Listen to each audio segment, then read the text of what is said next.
You can begin. Yeah. Good evening and a warm welcome to everyone here from Talking Films Online, TFO for short. TFO was founded almost on a whim by Professor Nikhila and myself in June 2020 during the lockdown. Since then, TFO has had uninterrupted discussions on films from all over the world every Saturday at 9 p.m. on Zoom. It is a group of film scholars, researchers, students, teachers, and anyone passionate about cinema. It has been our practice to invite people to select and lead the discussion of the chosen film, which we watch in our own time and place. On some occasions, filmmakers, editors, and cinematographers have also joined our sessions. Aparna Sen, Amol Palekar, Girish Kasarvalli, and Adur Gopalakrishnan, to name a few. We have held film festivals such as East European, Iranian, Women's Cinema, and others. In the month of June each year, to celebrate our anniversary, we hold a smartphone short film making contest for students and a lecture series in various university departments. This week's film was suggested by Gopika Hari, who will soon initiate the discussion. Gopika is a junior research fellow working on regional performance traditions and identities in transit in Mollywood Shakespeare adaptations at Dr. B.R. Ambedkar National Institute of Technology, Jalandhar, Punjab. She is also a published poet with the bilingual anthology Golden Feathers to her name. She is passionate about narratives, dance, films, folklore, and performance. Welcome to you, Gopika, and over to you.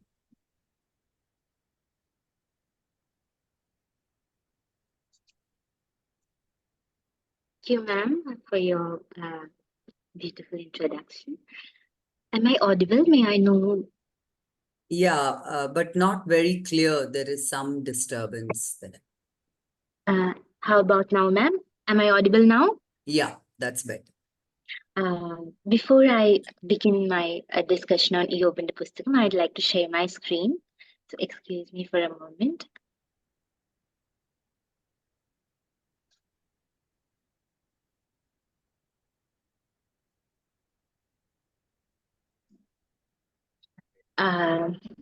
Thank you for this wonderful opportunity. IYOBINTE PUSTAKAM is a film by Amal Neerad, a Malayalam director. And this film, although it was not promoted as a King Lear adaptation, its CD version has on the backside of the CD cover, it is written that it is an adaptation of King Lear. But this film has been also read as the adaptation of two other works, one a biblical Book of Job, and also Brothers Karamazov by the Russian author Dostoevsky. So being a research scholar in Shakespeare and his works, tragedies specifically, I'll be looking more at the King Lear adaptation, the film as a King Lear adaptation. But I'll also be mentioning why the film has been looked at as a Book of Job or Brothers Karamazov adaptation as well. When you start the movie, you can see this quote. വൃദ്ധന്മാർ എല്ലാവരും ജ്ഞാനികളാവണമെന്നില്ല, പ്രായക്കൂടുതലുള്ളത് കൊണ്ട് നീതിബോധമുണ്ടാകണമെന്നില്ല. So in Malayalam, the quote is a Malayalam translation of King James version of Book of Job from King James version, where they say, "Great men are not always wise, neither do the aged understand judgment." So the film at its preface seems to be a critique of relying upon the aged to make the wise decision for the lot always. So so this is why Book of Job, it has been interpreted as a biblical tale also.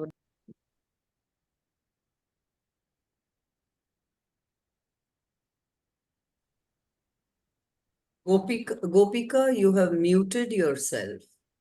No, I mistakenly muted you. Can you please unmute? Oh, okay. Am I audible now? Yes. Okay. So this is one of the reasons why it has been so. in the preface itself, we can see how it makes a connection with the biblical character and links the very just character of Job from the Bible to not so just father of a father like King Lear, as well as a very unjust person like Eob in the film. So the contradiction is what makes this particular intertextual reference interesting. Before we go further with the movie, I would like to give a brief character sketch of what King Lear and IYOBINTE Pustakam is about. So King Lear is a story where it's a mythical story of a mythical king of Britain, much before the time of the Tudor dynasty and all. So what happens there is a king who is very powerful, but he's also very aged. He's almost 80 years. He wants to divide his kingdom into his three daughters, dowry as their dowry, and he tells them that I'll give you land according to how much you love me. So you have to tell me how much you love me in words, and according to your love for me, I'll accordingly divide the land for you. So the story goes like this: the elder sisters, two of them, profusely declare their love, and the king, blinded by their words, give them a lot of his kingdom. While the third child, who is actually loyal and loving, she does not buy into the hypocrisy of the king and says, "I cannot heave my heart into my mouth and speak like that." So he disowns her, and she marries the King of France is the only person who takes her as a wife, even without her dowry. And she is the one who, in the end, comes back to save her father from the cruel treatment of the elder two daughters. So the elder daughters disown the father, and father goes around the kingdom as a madman. In the end, both the King Lear and his third daughter die at the hand of the elder daughter's cruelty. So it's a very tragic play where a king, because of his unjust judgment, brings about his own fall, as well as the fall of the only one just daughter that he had. So now when we come to the, so you can obviously see the parallels with Brothers Karamazov, where there's also a very unjust father with three kids, Dimitri, Ivan, and Aloshi. So the names of these. Am I audible? I'm sorry, the current went out here. Yeah, you Hello? are. You are. You are. So here in the film also we can see the same thing, that there is a father Eob. He has three sons, Dimitri, Ivan, and Oloshi, and the first two sons are just like father, toxic masculine, if you could call it so. And the third child is more sensitive, and he is the one who, in the end, succeeds. So King Lear has a tragic end, whereas in IYOBINTE Pustakam, there is a more of a happily ever after for the last child. So that is the basic framework. Now, what IYOBINTE Pustakam, why it interested me is, in other Shakespeare film adaptations in Malayalam, and I think even in Indian film adaptations as such, very rarely has the colonial legacy of Shakespeare been mentioned. So mostly we take Shakespeare and place him in a contemporary socio-political situation to highlight the errors or the crimes of the country as such. So we have Omkara talking about caste politics, or even Kaliyatam talking about caste politics, which are both adaptations of Othello. Or you have Makbul, where the underground politics are the. Sorry for the interruption. Okay, so as we were discussing, in the initial part, we can see that before, in the pre-title sequence, there is a narration voiceover where you see where they say that a group of filmmakers are looking up at the sky, and when asked for the reason, they say that they are waiting for they're filmmakers. They want to make a film, and then they say the film doesn't come from above. You should look around you to see to make a film, because film comes from life. Now, interestingly, the landscapes that are shown in this pre-title sequence, none of them feature the main landscape where the film takes place, which is the Mona tea plantation. That seems to me to be a start of the theme of displacement that runs throughout the film. They are starting the filmmakers start looking for the story of IYOBINTE Pustakam at all the wrong places, because that is not where the life of IYOB is happening. It is in Munnar, which we see later in the film. And that theme of displacement and migration is carried over when the film, after the title, when the film begins and they say, why do people keep migrating from the place of their birth? Because life happens elsewhere. It doesn't happen exactly at the place where you start your journey. So that is how they have connected the landscapes. And interestingly, even a desert landscape is shown, which is not at all a part of Kerala's geography. So again, drawing attention to what you think a story might be about, taking place, and then how the story can move away from the place of its birth to a different place. So now we come to Munnar plantations after the title sequence, and you can see that it is a grassland. The first impression that you get of the Munnar is it as a grassland, whereas it is actually a forest. It's a very lush forest in the beginnings of 1800s. So the film says that the story starts from 1900s. The tea planters, British tea planters, they come to Munnar in search of a good place, a good geography which should allow them to cultivate tea. And they arrive in 1900s, but according to history, it's around 1850. So we are 50 years back, the film's narrative from the historical records of Munnar as such. Anyway, once they come, the next sequence, which is again very interesting, is you can see that the landscape looks like this, which is completely grasslands, and then through the small roads, Britishers make the inroads, and then in the very next scene, you see a snake poised above the rocks of grassland, looking at the people who are the colonizers who come to colonize the forest and grasslands of Munnar. And then comes a voiceover of the narrator, the old man who's typing out the story of Eob. He says that when it began, I didn't know that this was my story too. So again, the narrator, initially we have narrators who are looking into the film making as such. So that is the first level of narration. And then you have this one where the man at the typewriter is talking about a flashback story. And then the third level of narration where you kind of see the arrival of colonizers and the story of humans like Eob through the focal point of non-human population of Munnar as well. So right from the outset, the film makes sure that the non-human gets as much of a say in what happens there as the human representatives, which is why I would like to read the film as a story of plantationocene also.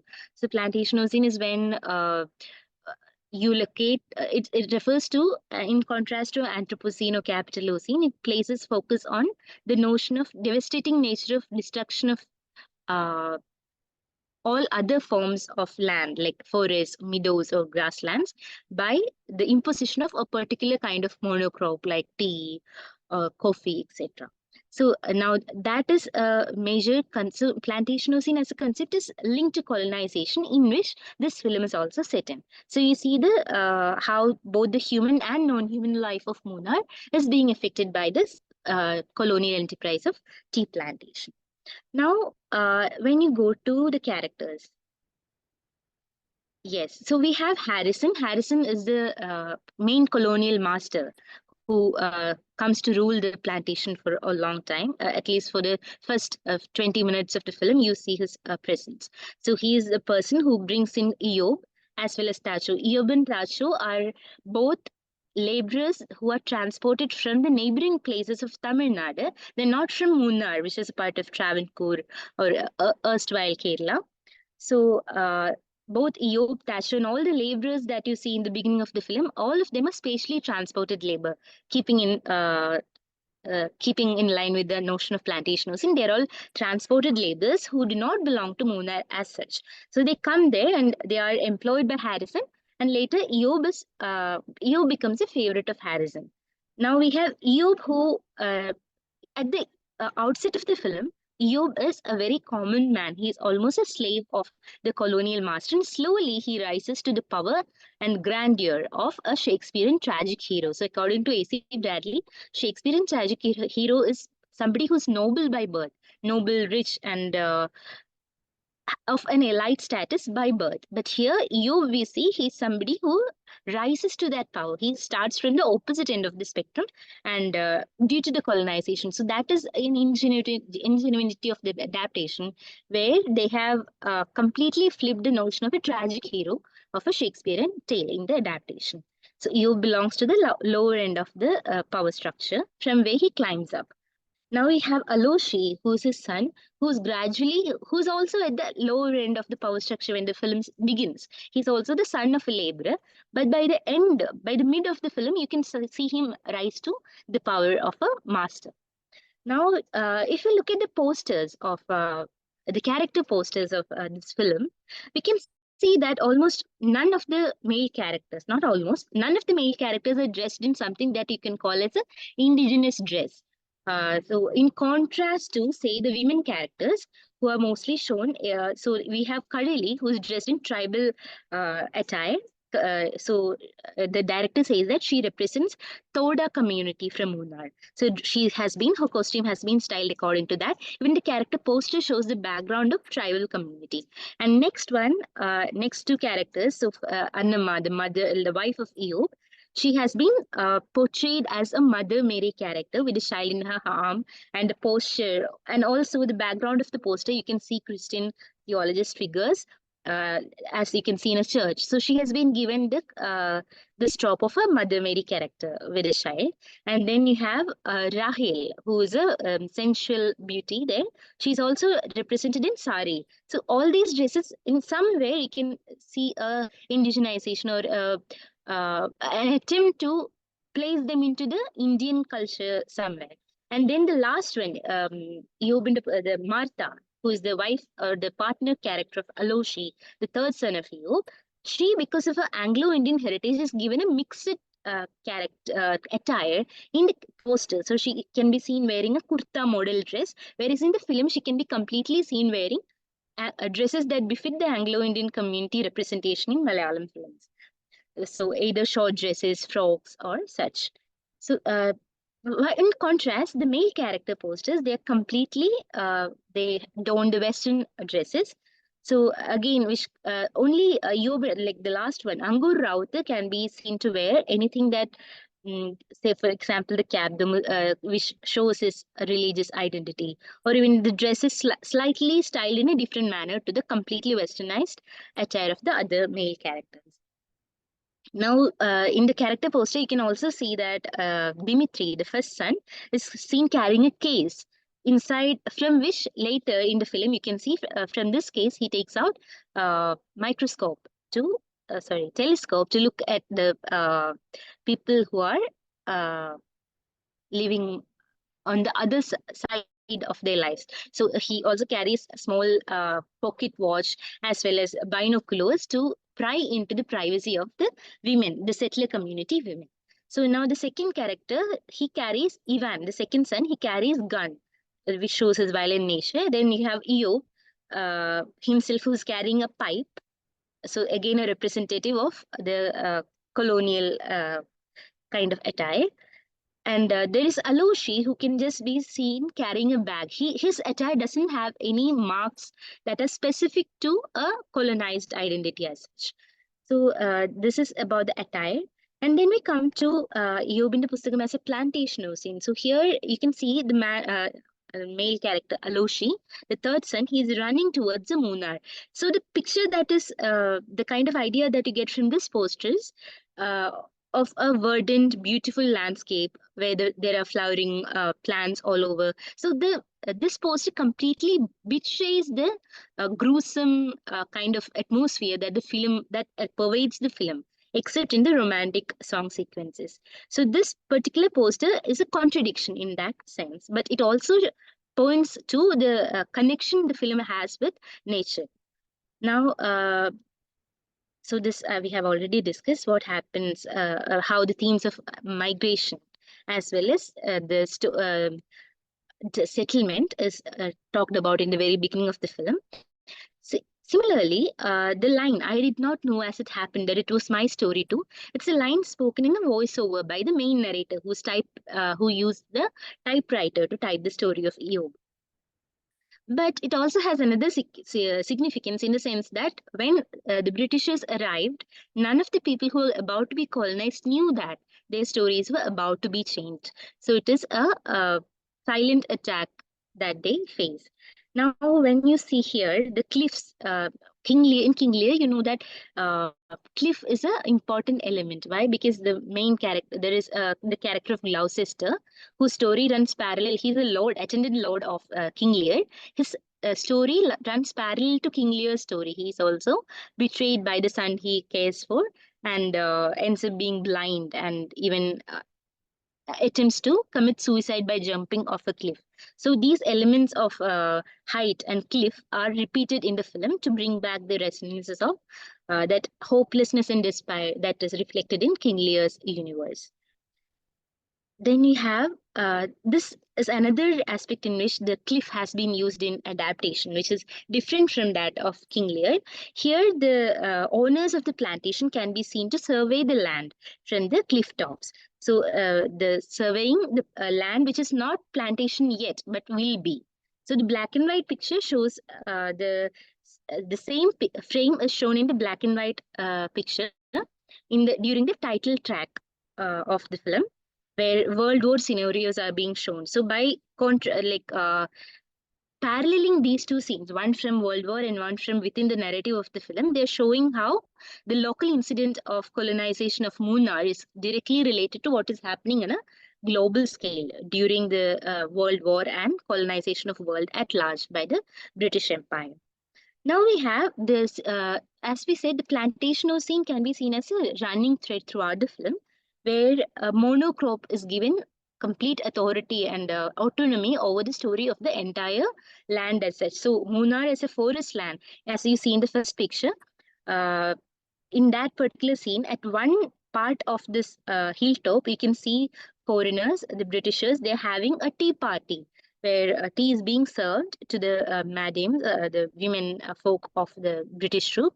Whereas on the other side of the hilltop, you can see the plantation workers who are transported from the neighboring regions of Tamil Nadu. They are being whipped and beaten in order to cut the forest and make the roads so that tea plantation import and export can be facilitated further. So two sides of the economy are shown there, and tea is a central character here.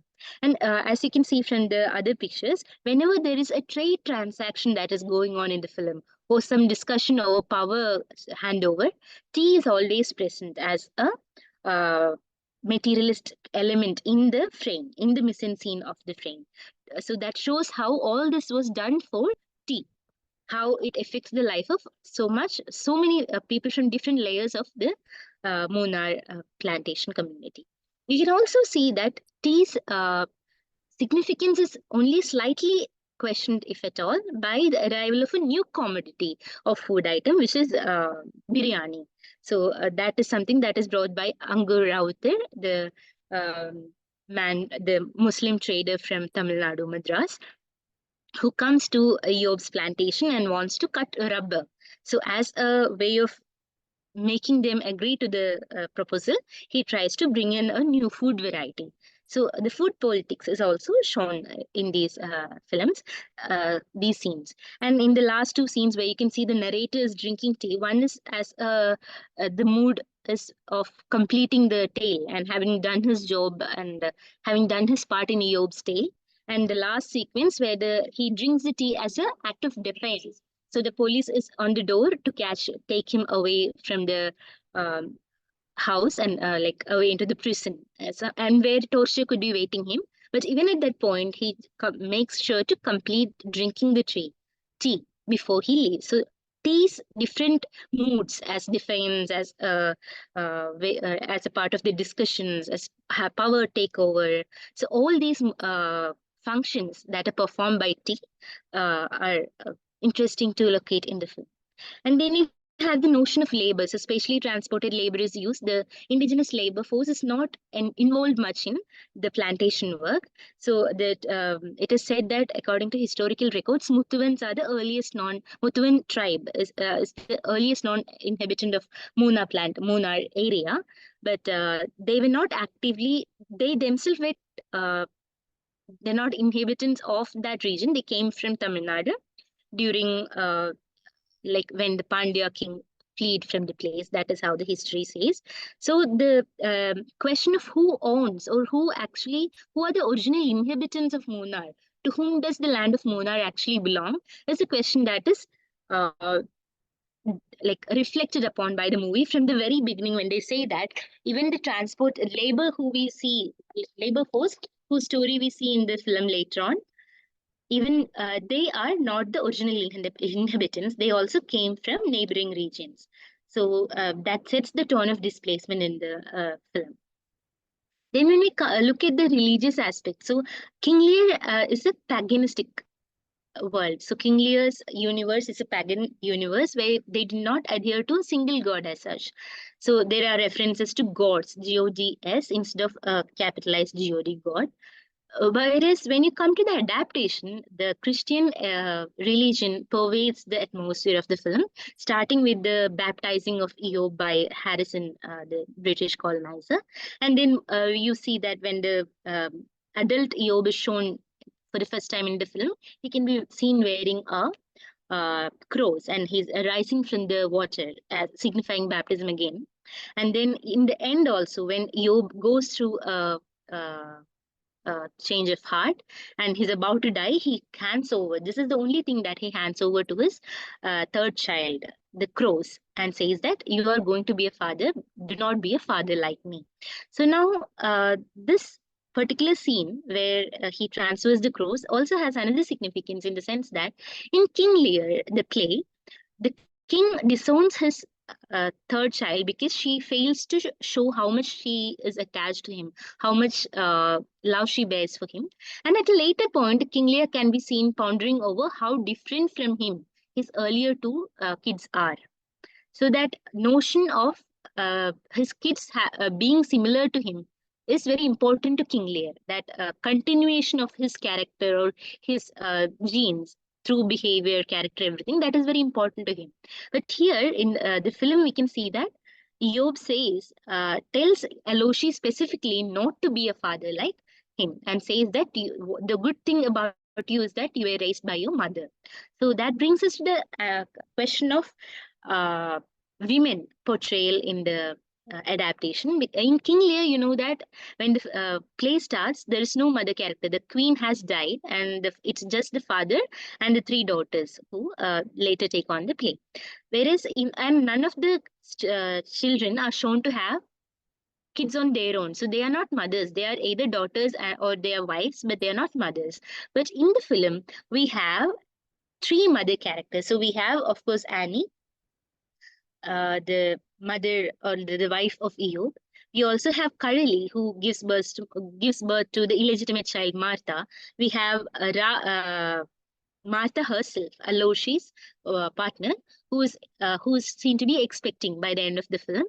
And then there is Rahel, who is shown to be a woman who is not able to conceive a child because of the impotence of the husband. So the chance at motherhood, the characters in IYOBINTE PUSTAKAM, the King Lear adaptation, are given chances at motherhood, unlike in the film. Now, when we go to maths, so another aspect of IYOBINTE PUSTAKAM and even Malayalam film adaptations of Shakespeare in general, there is very little effort in giving a global what do you say, in making the film have a globalized aspect. That focuses very less in Malayalam film adaptations of Shakespeare compared to Bollywood adaptations like Bharadwaj's film. So Veeram, you know that the adaptation, Malayalam adaptation of Macbeth, that is the only film which was filmed in such a way as to be distributed to the global market.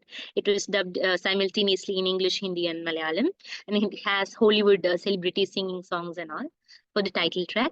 But otherwise, films like Kannagi or Kaliyatam, these films do not have in their content a scope for globalized or an appeal to the global scale of events. But in IYOBINTE PUSTAKAM, right from the onset, you can see that with the colonization, of course, a link to the British Empire is established, but through other tropes also, it keeps bringing in the references to the globe. So for example, during the title track where you see World War scenes, there are maps of the world map of showing Britain, America, and China, etc., as well as the wider map of Europe as such, where the planes flying above them. And in contrast, much later in the film, you see the local map of Munnar and the places nearby. So the difference is the contradictory nature of these maps is intriguing, because in first instance, you see that the map shows you the transport of fighter planes. So it talks about a global war. Whereas in the second section, in the second map, they're talking about how, without touching the plain lands, Aloshi creates a way, a map to transport ganja, uh, you know, cocaine and things for things that can be used for material abuse, but something that also brought the laborers, the tribal laborers, income on their own without having to resort to taking money from the plantation owners alone. So Aloshi gives them an alternate way of income through the transportation of ganja. So here you see he has taken a forest route to deliver the substance from Munnar to Kodaikanal to the people who are going to buy it from Kodaikanal. So it is showing that route. It is a business route and not a global war route. So the difference is very much pronounced. Maps are also important in the King Lear universe, for they are the so maps begin the very first scene of King Lear, where King Lear divides his kingdom into three, and he says, "Okay, bring me the map." And then in the map, what you can see in King Lear are the landscape, the differences in landscape. So the first two daughters, the places they have forest, meadows, and other park-like park-like landscapes, which are more for recreation rather than revenue collection. They are more into, so the first two daughters do not get lands which can provide them with much revenue, whereas Cordelia was to be given the central portion of England, which has corn and other items from which the land can actually benefit. The people can benefit so they are more harvested crops. It's an area of harvested crop and somewhere from which she can generate much revenue. On the contrary, here in the film adaptation, the maps are either showing the war, the global war, or they are showing the business routes that are used by Aloshi. So that is a contrast that you can see in the two adaptations. Now we come to hybrid identities, which is another significant theme of film Malayalam film adaptation of King Lear. Here we can see that there are three kinds of hybrid identities in the film. One is, of course, that of Eob, where he has been raised by an Englishman, like he has been baptized, so his religion has been changed, his profession from rises from that of a mere laborer to that of a right-hand man of the person in power, and then later he becomes the master when the Britishers leave the land. So that is shown by the changes in his attire. And in the very end, he can be seen wearing a shawl instead of the coat and boots of the British masters. So shawl again has another significance from King Lear. So in King Lear, when the king becomes mad and roams the forest, what happens is he sees the character of Edgar, who's also a madman. He sees that Edgar has taken off all his clothes and has only a shawl to cover him with.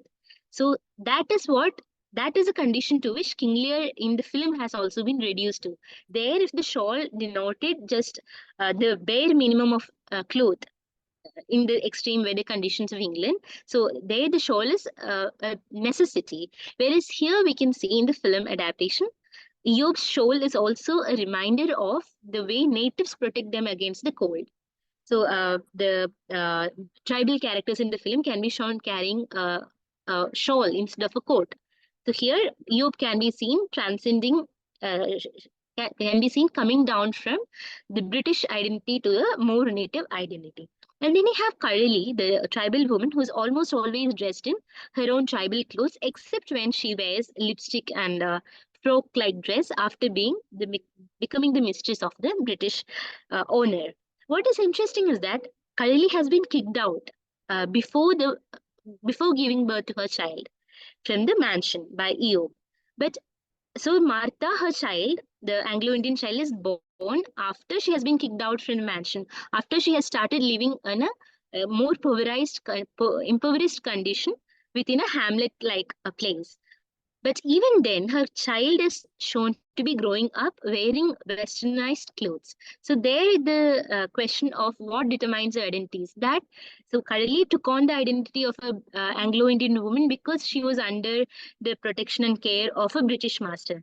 But her child continues the tradition even when their living conditions have changed. So even to the very end of the film, and even the song sequences, we can see Martha maintains the Anglo-Indian identity through her costumes and the paraphernalia that she carries, like the umbrella. So they are all a nod to the British culture, and also so that these are three layers of identity of characters, the native characters, and then you see the positioning of tribal characters in the film towards the very end. So, of course, Martha, as a Anglo-Indian character, does face discrimination from the villagers, but a tribal character who's actually native of the place, even he faces even further discrimination, as you can see by the positioning of the characters in the missing scene, where their community faces even more reprimands from the people at the power because of their economic conditions. Then you have the notion of justice. So in the beginning, the film begins with this notion of how the old need not be always wise, and the wise men are not old men. Are neither do they have to be wise, nor do they need to have a sense of judgment. So that is reflected in this nightmare sequence that Eob has, where both the people, all the 3-4 people to whom he has been unjust to, are shown in the same sequence, where the elephant that he shoots down, Karali, whom he kicks out of the mansion of her rightful inheritance, Tacho, whom he leads to suicide, and again Martha.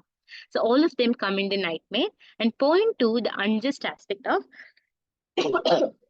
Eob, connecting him to connecting and contradicting his position to the book of Job, the Job from the biblical book of Job, after whom he has been named. Then the elements of intertextuality that are seen in the film. So the British master Harrison is shown to be reading Karamazov Brothers, his favorite novel, and it is said that he names Eob's sons after the characters of Karamazov Brothers. Again, Aloshi can be seen reading Tom Sawyer, a very influential childhood classic of British literature, American literature actually, which has been also imported to India during the time as an effect of globalization and colonization. So books, the world literature as influencing the characters can be seen in these three scenes. Tom Sawyer is especially relevant in case of Aloshi and his character building, because as we see, even when he returns from his stint at the army, he takes the book in his hand, showing how much the book still influences him. So just like he has Tom Sawyer's friend Huckleberry Finn, who is from the margins of the society, Aloshi also does not hesitate in making friends and working alongside people like Chembin, the tribal population who has been ostracized by his own community. So those are the intertextual references. Then we see the scenes of forest, sustenance from forest, that is shown in the film. So Chembin is a character who can be seen even in his childhood and his adulthood to be relying upon either the fish or the fowls from a forest as a part of his daily sustenance. And he even teaches his son the same thing. And Eob watches as a group of tribal children after their morning breakfast, how they go to the jungle to collect forest sustenance. So these scenes draw our attention also to the devastating effects of monocrop plantations, as well as the business of ganja or tea or coffee, where all these ways of living are threatened by the industrialization, which focuses on a monocrop. Another main theme that runs through the play of King Lear is the idea of sight and blindedness, so blind people and people who have the ability to see things. So Gloucester, the attendant lord of King Lear, is shown to be a man who lacks insight, and after he becomes blinded, he gains the right insight. So this is the notion of uh, lack of sight that is there in King Lear has been transformed into a double vision in the adaptation. So this doubling of the power of sight, power of seeing, is achieved through photographs, camera, and uh, a telescope, binoculars, etc. So here you can see that the British master, as we saw earlier, he uses camera to gaze upon Kareli as well as on plantation. So the British master's use of camera and binoculars are as a mode of surveying and a mode of gaze. Whereas Padmapriya, the character of Rahel, she uses binocular as a way of obtaining pleasure. So again, the gaze is used there. And her husband, Dimitri, the first son of Eob, uses it again to gaze upon other females of settler community. Then you have the photographs of Eob, Kareli, as well as the plantation workers at different junctures of the film. They have been photographed as memories, as a very relevant piece of memory to be builded on and written as a narrative by later on. And then you have the photographs of Gone with the Wind and two films, Gone with the Wind and A Regle Duje. So these are films that the scenes from films, posters of films that you can see in the bedroom of Rachel, where she can be during after her suicide, her blood can be seen splattered onto these films posters. So these films again, they are an intertextual reference to the plantation economy from in America as well as France. Then you have the courtyard of the film, of the mansion, colonial mansion. It acts as a space of power. So we can see Harrison, the colonial master, as well as later Eob and his sons, and Angur, the merchant from the timber merchant. All of them are seen to occupy the position of power, which is the chair that is placed on in the courtyard. So that is on the side of the house. The railing separates the house from the ground, and that on the one side of the railing on the fence we have the people in power like Eob, Harrison, etc., and on the other side we have the poor children who are on the lower side of the power. Currently also, once she's kicked out from the mansion, she can also be seen occupying the ground, which is on the other side of the railing. And the courtyard is also the place where land division that was central to the King Lear play that happens in the courtyard of the mansion. In the very end, that is why the ending sequence of the film is also significant, because it frames the courtyard in such a way that nobody can be seen on the side of the railing, inside the rails. That chair has been removed from the mise-en-scene, signifying the one single or monopolizing of the authority. Instead, the place has been converted into cooperative society of plantation workers, and hence that part is emptied and everybody has occupied the ground in the mise-en-scene. So again, the vehicles coming and leaving the plantation again they function as power handover, sites of power handover. So you can see the Harrison, the colonizers' vehicle leaving the mansion at in the initial parts of the film, where Eob is standing on the threshold. It shows that he is about to be the master once the colonial master leaves. Whereas the last part of the film, it shows the jeep, the vehicle carrying the narrator away from the mansion, and the board hanging in front of the mansion shows that this place now belongs to the workers, the laborers union. Then, of course, we come to the nature part. So nature, one way in which it has been portrayed is how the deforestation is being done, how the plantations are replacing the forest sustenance. And the other side, you also have a very calm or very alluring image of nature whenever it is shown in tandem with the character of Martha, where Martha has been compared to a deer in the song Mani. In the song Mani, the lyrics refer to Martha as a very innocent deer. Now that relates back to the incident of deer hunting, where small Aloshi was asked to hunt down a deer and he refuses to do that. So there, that similarity between Martha and the innocent deer by which Aloshi was captivated, as well as the sensitivity of Aloshi to meek and uh, helpless creatures of the nature, and his affinity to protect them is shown. Now, Cliff is also shown in whenever this pair of Martha and Aloshi are shown. Cliff assumes another layer of significance as a space of togetherness and waiting, unlike the point from which Gloucester takes his jump in the King Lear play. So instead of hopelessness, Cliff here also symbolizes spirit of togetherness and waiting. So this is what this is. There's a lot to speak on the subject, but these are my uh, small observations on the film, and I'd love to know your opinion on this. Thank you so much, Gopika.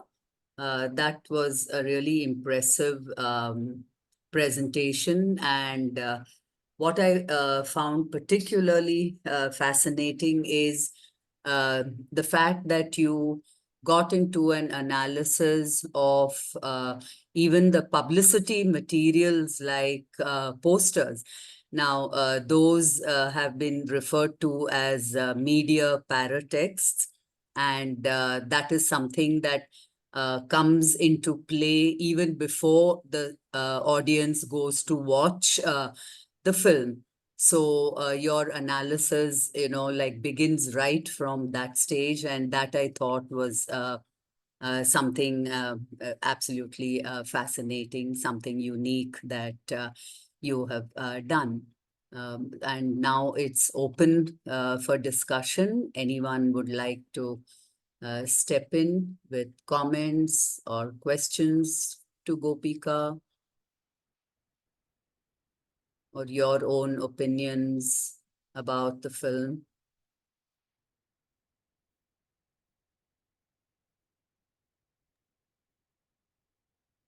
If you are, yeah, please go ahead. Go ahead. Yes, I enjoyed the film as much as I enjoy all Shakespearean plays. But what I felt after watching the movie was that it was more, it was more of a story which coming out from our hinterlands, right? Rather than just, probably these are universal stories, right? Shakespearean stories are universal stories. So probably we can see the connections and all. Of course, they must have had King Lear at the back of their mind. But yet, everything around this movie, it has a very, very native flavor to it. So, well, not just King Lear, but maybe an understanding of human relationships. That's what I feel is that is what I feel about the movie. Thank you, Nutan. Would Gopika like to respond to this, or would someone else like to step in? Yes, ma'am. Yeah. Of course. Now then, adaptations. All adaptations can be seen as standalone pieces. Also, it's just that, of course, all these are universal stories. There are archetypes that we can work with, and that is why a film, whether it declares its status as an adaptation, is also important. As I said, the film doesn't say that anywhere in the posters or even during the promotion. It was not mentioned. It was just when the director was asked on why he made this film, so he said he wanted to talk about the lives of communist leaders and how they, so as you might have seen, communism is a major element in the storyline also. But it was when the CD came out that it was on the back of the DVD blurb that the adaptation mentioning of King Lear was there. So it's a very curious case. You can watch it as a normal story also, but once you like relate it to King Lear, as a person who's read King Lear and you then watch it, so that pleasure that you get from repetition with variation that Linda Hutchin has talked about. So that is, I think, what I was looking at. Yeah. I mean, I agree with most of the points that you made. It's not that I don't agree with it, but what I felt looking at it, watching the story, it is something in India, for example, right? The kind of reverence that a parent-child relationship has, the equations are of reverence and respect and all. So when you are challenging that idea, right, that cultural icon that we have to all follow, right? So this story then probably could be adapted from a Western world or Western storytelling formats and all, because here you're not allowed that space in a parent-child relationship, right? So disagreeing with the father, right, and the whole idea of not of looking for the evil in the father, right? So that is something that probably must have taken the makers to Shakespeare and the West. Otherwise, it is very much, I feel, that our story as well. Anyway, so Of these are my course, comments. ma'am. Yeah. Ma'am, also the Any evil other? father. Oh, sorry. Sorry, Gopika, go ahead. The evil father, it is also taken from Brothers Karamazov. As in, King Lear is not evil by nature. He's hot-headed, or like, of course, there's a lot of temperament issues that but his evilness is as a like he's not evil to other people, at least. Like in the beginning, of course, he's unfair, unjust to his kid, the last kid, but to others, you can see it, Kent, or later to the poor people who are residing near him, his subjects, he's kind to them, he's concerned about them. But Karamazov brothers, the father figure is completely, he's a drunkard, he's a bad father also. King Lear is not a bad father, at least initially, before the land division. But in this film, you can see both aspects. So that is why that adaptation element. Also, as he said, uh, King father being a bad character, or like disobedience to father, of course, from an Indian context, it is much frowned upon. But even in King Lear's time, even in the British time, King Lear being both the father as well as the king of the nation, who is also akin to God. So that that makes that the disobedience double. Here, it is out of reverence for your parents alone. So, because of his kingly status, which in England at that time, the king is a representative of God also. So, that way, it was also very offensive to that audience when the kids, the daughters started being disobedient to the father. So, that aspect is also there. Any other question, comment?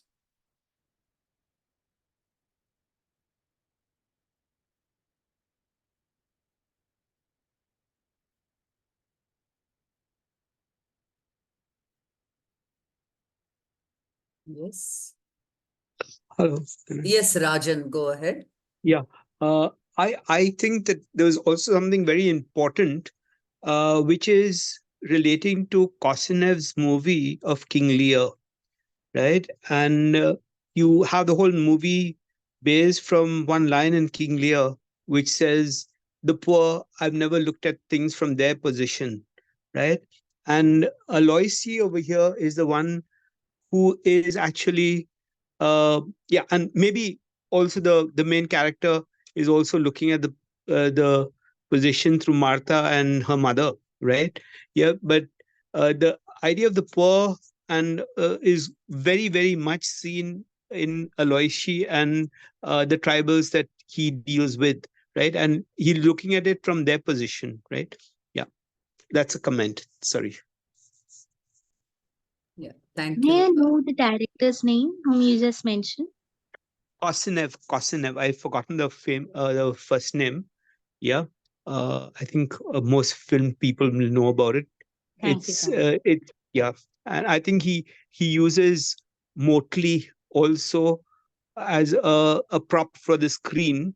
Yeah, and that's where the credits are given and all those kinds of things, right? So he's using this one line to make his whole film, which is a different kind of interpretation of King Lear itself. Yeah, I think it's the film is available. I saw it years ago. Yeah, 2011, I think.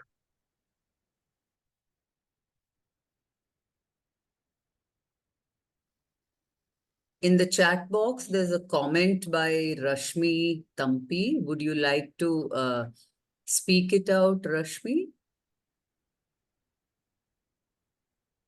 She says, I liked the part about rail being shown as a symbol of power and social status. When Dimitri died, tribals were seen on the other side of the rail for the first time, not quite inside the house, but on the same level as the owners. I thought of it as an interesting way of showing that everyone is equal in death. That is a comment by Rashmi Tampi. Yes, Reshmi, thank you for noticing it. Yes, that is true. Like that's the only instance when they are seen allowed inside the house, except maybe when they came for a discussion on being allowed to make settlements in his place as tenants. So yes, that is one part. And also, when you, if you can, you might have noticed the family members themselves, whenever they're inside the house, there's a sense of fake what do you say interdependency, or there's a sense of semblance of bond or like bondage when you're in, when they are seen inside the house there is more interaction. But when you see them outside the house, they are either fighting, they're either like engaged in with the world. So the domestic space inside the railing, the whatever you see inside the house, that is a space of familial control, and outside the railing it is a space of exerting control to the people outside. So that rail functions as a space of separation from the of the family from the outside world. Whereas when you look at it from the perspective of insider outsider, the very same people who occupy the inside railing part, the Eob and his sons, all of them are in none of them actually are the primary inhabitants of the land. They do not have. If we talk of, so there is a line where Eob says in the film early on, uh, when his wife asks him like, you have just kicked out a pregnant lady, God will not forgive us. So he says that, see, I have toiled much on the land, I have more authority on the land than they have. So he's basing his claim to the land based on his the toil, the amount of toil that he does. If that is the case, then the people who are outside the railing should have more uh, more ownership on the land which he and his family occupies inside the domestic space. So I hope that. Yeah. Thank you, Gopika. Any more comments, questions? Geeta, can I Yeah, come in? sure, Nikhila. Please step in. Yeah, Gopika, thanks very much for the really wonderful discussion, initiation of the discussion, because you've really done a close reading of the text, of the mise-en-scène, and also probably because of your familiarity, with the film. I think you have seen with the film and the language of cinema, you've seen, many things that I missed on my viewing of the film. So thanks very much for pointing out to so many, diverse intertextual elements and aspects with a variety of texts, primarily King Lear, but also other texts as well. I was also very fascinated, by the historical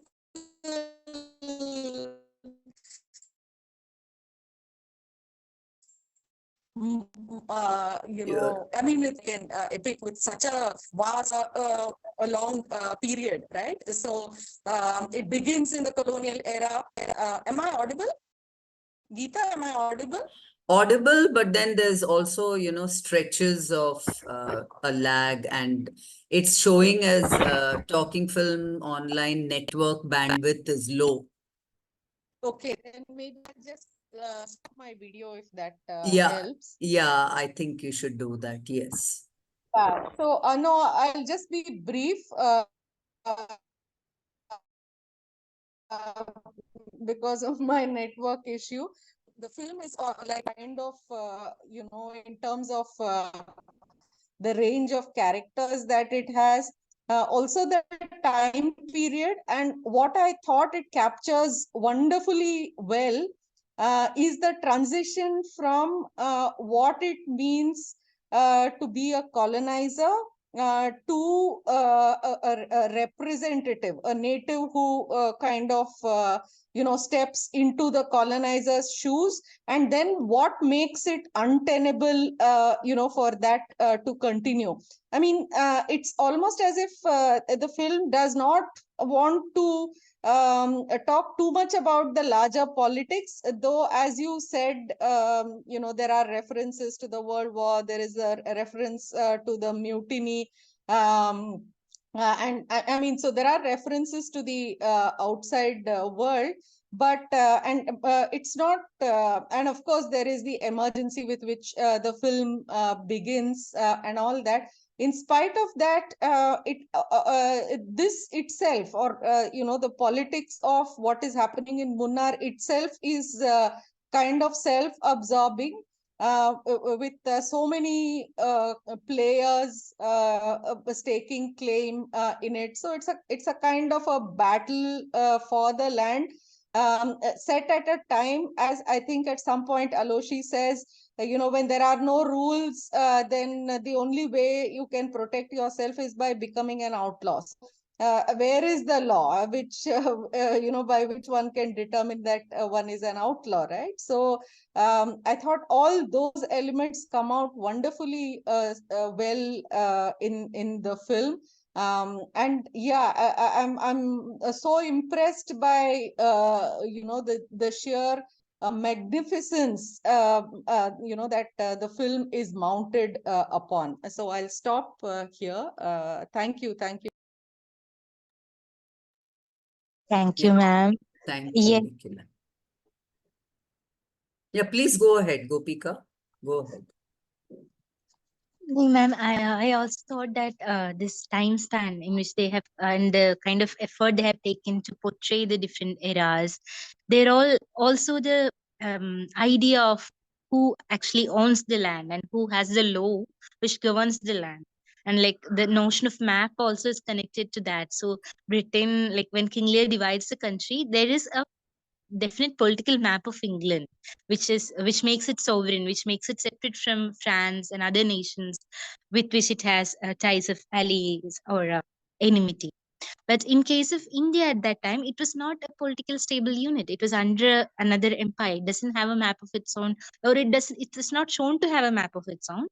And that is why, in the end, when you see that a small local map of Munnar, where Aloshi makes his own way of the industrial route, when that map is posited and contradictory to the global map, that is when the global local tension as well as the relevance of the small war also, like which is not as globally relevant as the big war, but is very relevant for the people of Munnar who do not have any law or place to a territorially defined space or a system of governance, a just system of governance where they can seek protection under.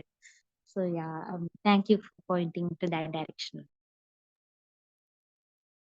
Would anyone else like to come in with a comment, a question?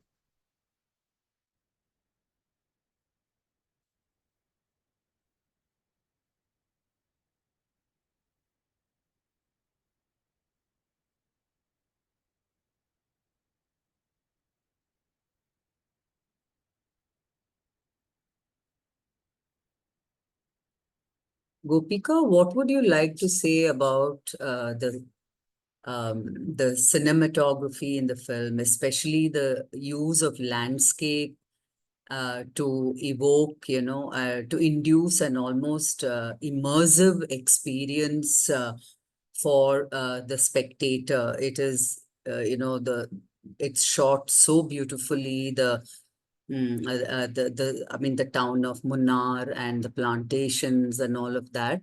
So landscape becomes so central to the film itself. Yes, ma'am. The best part about this movie's direction is the director is actually a cinematographer. He's a cinematographer turned director. So that reflects in the kind of shots that he has used. So Okay.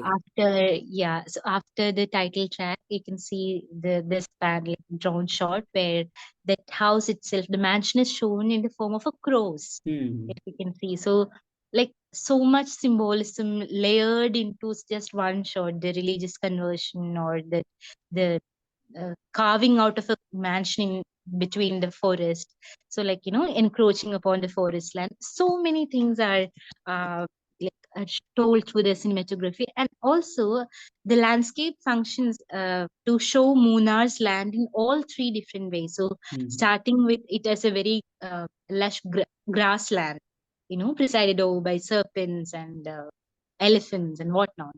So as their non-humans land, kind of, and then as a forest where tribals live in, from which they draw sustenance, and then of course as a plantation with a proper economical system in place, and then its evolution into like it being primarily dependent upon tea, and then later moving on to timber and ganja, so like to deforestation actually to, as you move on with the film. So that can be seen in the portrayal of landscape also. Initially there's a lot of lush greenery, and as you move on there is less of that. There is more of a darkened spaces, interior spaces, and Hmm. darkened visuals where you do not get to see much of the green.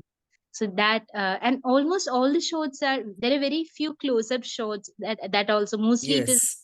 Long uh, shots. mostly it's long shot or Yeah. drawn shots. So that kind of, you feel like you are inside the frame somewhere.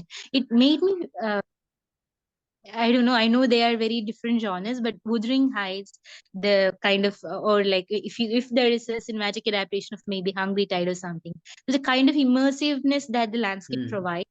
So that has been, yes, that is very much there. Also, ma'am, there's one thing I had forgotten to add. King Lear, the play, the father gets angry and says, "What do you have to speak about me?" So the girl says, "Nothing, my lord." Then he says, "Nothing comes out of nothing. You have to. There has to be something from which something else can come. So you have to speak." But in the film, for all its progressive ethos, the women characters hardly get lines. Like they are just there as okay, you talk about the first female minister in Kerala, Rose Elizabeth Purnus and people. Where are they speaking? Like there are like barely 2 or 3 lines in the whole. Even Martha, such a strong character, she is overshadowed by Aloshi.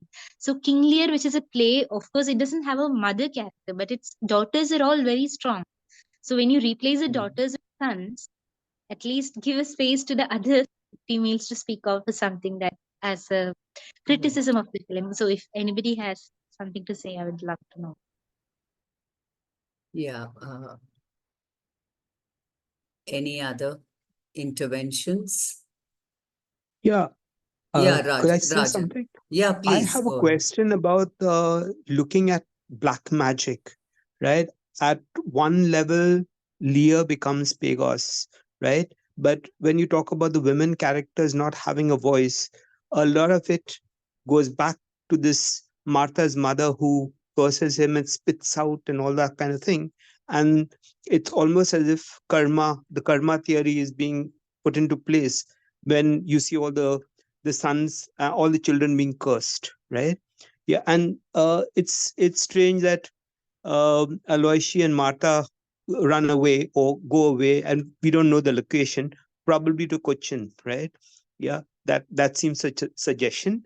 But the question about how the Britishers looked at black magic, and the comment in the play is not about black magic at all, because it's about being human, right? And that seems to be where the movie moves to at the end, right? So I don't know how black magic works, because there's a constant reference to black magic, right? Yeah, that's it. Just a comment.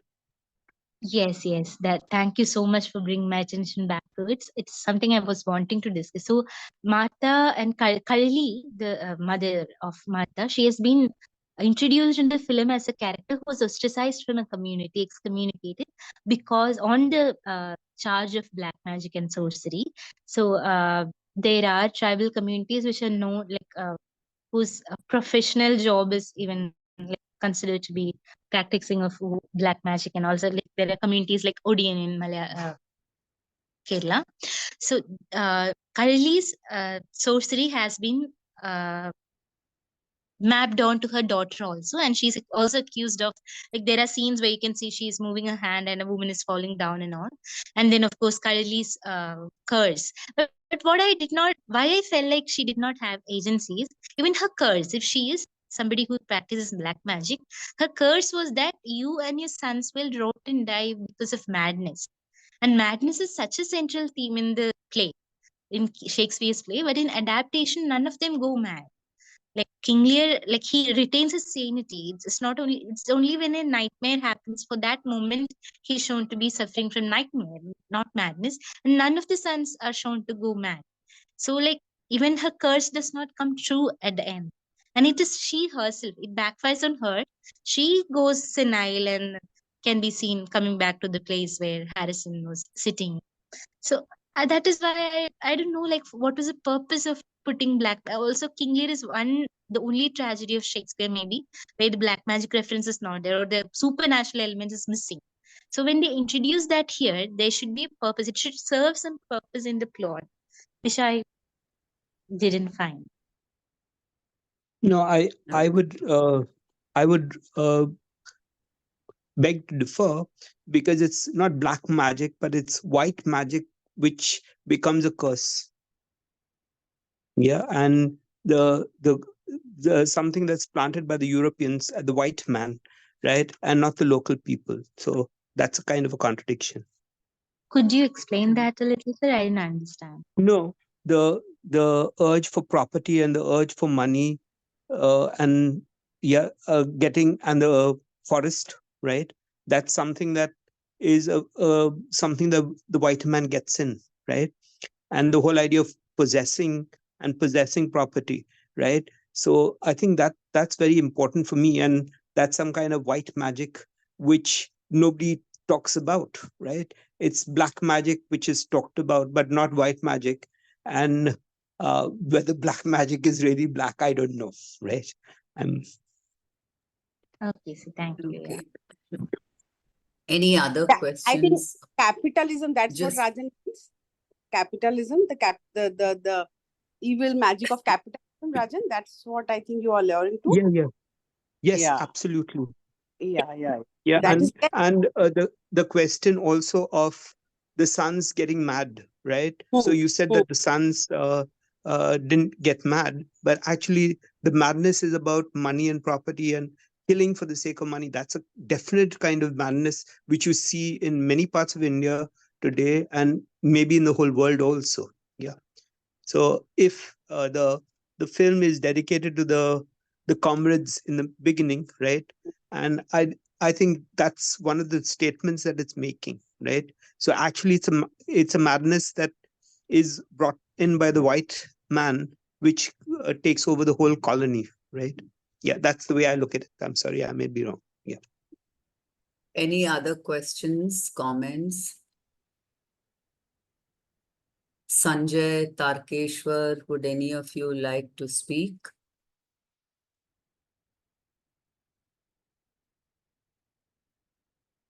Yeah, if there are no questions, I just wanted to pitch in. Yeah, please go ahead. So the discussion is quite interesting. It is not take away from the discussion that is happening here about the film. But I would like to go back to the first question that was asked. Should we see this as a adaptation? So this question, I think, is raising two issues. One is, what do we mean by adaptation? And when we call something as adaptation, does it serve the purpose of our understanding of this film better? I think these two questions should guide us whether we should call some text as a adaptation or not. So what do we mean by adaptation? So there is, though there is a field called adaptation studies, and there is a number of books that have come out. But basically, this adaptation studies looks at the films which are based on literary texts. In that sense, Is it an adaptation from the written mode to the multimodal mode? Or is it an adaptation because it has taken from the context in which the story is narrated in the Europe, and it is recontextualized in the context of colonial, what we today call as Kerala? So in what sense it is an adaptation? By calling it as an adaptation, are we trying to help ourselves in better understanding of this text, or by looking at this text, does it enhance our understanding of the Shakespearean text? Because I think the concern in the question that was asked in the beginning was also about when you call something as an adaptation, we are also saying it is a derivative. So how far it is derivative, how far it is innovative? This is the question that keeps on coming when you call something as adaptation. So how far it has been adapted, how far it has retained it. If it has changed everything, then it is not adaptation. If it has no resemblance to the earlier text, then it is not an adaptation but an independent text. You call it an adaptation because there are similarities. But the question is, do we stress the similarities or do we stress the differences? When do we stress the difference? When do we stress the similarity? And for what purpose? So what does it do to our analysis of either the text 2, the later text, or the text 1, the earlier one? So I think this needs to be done. Otherwise, we are simply labeling it as an adaptation and then going on to look at this text as a kind of representation of one, colonialism in the context of what we today call Kerala, and then the two, again, look at certain universal themes about father, daughter, the relationship, and various factors that play a role in this relationship. So what are we trying to do is something that we need to achieve clarity when we call something as an adaptation, and use that as a kind of framing device to enter the analysis of a text. Thank you. Thank you, Tarkeshwar. So, ma'am, may I respond? Yeah, please go ahead. Sir, thank you so much for your comment. So I think it is an adaptation in the sense that it is responding to the text. King Lear. It's not primarily like stressing. So there are differences and similarities. For example, differences, of course, in the gender inversion of the daughters, and differences, of course, King Lear character himself is not a king in the beginning. He's a laborer from where he then goes on to acquire power, and how the land division of King Lear, which sets the entire play in motion, that happens much later, because the land that he needs to have to divide the land, he needs to first have access to the land, which a colonized man did not have. So it is through the gradual access to power that he obtains control, which then he utilizes to divide the land. So those are the ways in which, so I think adaptation is not a derivative as such, but it is a process which makes a product that it puts in conversation with the earlier textbooks. So King Lear of like the mythological era of Britain, during which King Lear ruled, that is set in conversation with the rise to power and the subsequent fall of a colonized man from what is called as Kerala now. So that, like, how does the politics of land division, like the power transfer, the loss of power, then the loss of land. So how does these politics of land ownership and division within a family as well as within a larger political setup? How does it work when the owner of the land is no longer the owner but a colonized subject? So that is how I read it as an adaptation. And I think that is why the director put it on the DVD blurb, not on the. So, for example, Veeram, a Malayalam movie adaptation of Macbeth, it was promoted as an adaptation through and through. So, right from the first part of the film, it says that it is an adaptation, talks about Shakespeare, talks about Macbeth story. But here, what they wanted to achieve, I think, was more of tell a story, and then through the story show how the powers of like the power and ownership of land is something that is not just universal, but it is universal, but from a British context of before imperialism, probably. How does that differ when you see that story in a colonial setting? So, what difference does it make? So, that is what the film was trying to achieve, I think. Thank, Is that thank you. I think, can I come in, Geeta? I just Yeah, want please say go. something. So I think Gopika, I think it's the referencing to King Lear serves an important function, particularly when juxtaposed with the lines that preface the film about the old not being wise but being foolish. So in a country like India, where people like Dasharatha, however foolish and demanding they have been, the sons are worshipped for, being obedient even to their foolish fathers.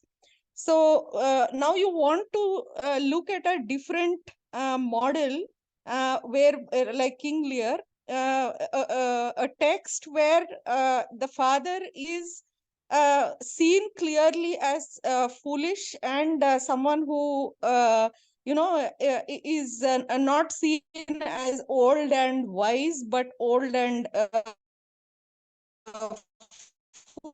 foolish. So in that sense, start with a predict out of the more in texts like Yayari or Bhishma and his father Shantanu. So where everywhere, even if the fathers have been demanding and foolish, very rarely are they condemned for that. Or very rarely do they meet a trans happen in King Lear. So bringing a text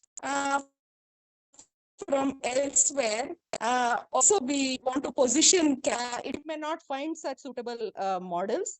So you are looking to Shakespeare for that purpose. So that is the way I would see as you said, so in some ways I'm endorsing what you're saying, why a dialogue with Lear is necessary in this context. Thank you, Nikhila. yes, ma'am? I think Any other questions, comments?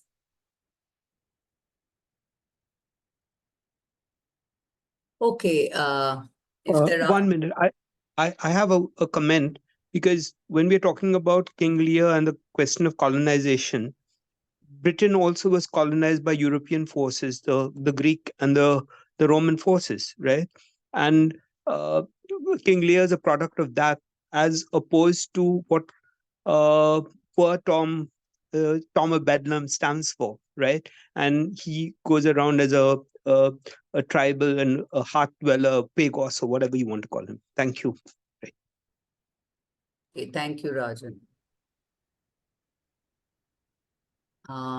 Okay, if there are no more questions, comments, I would like to conclude this session.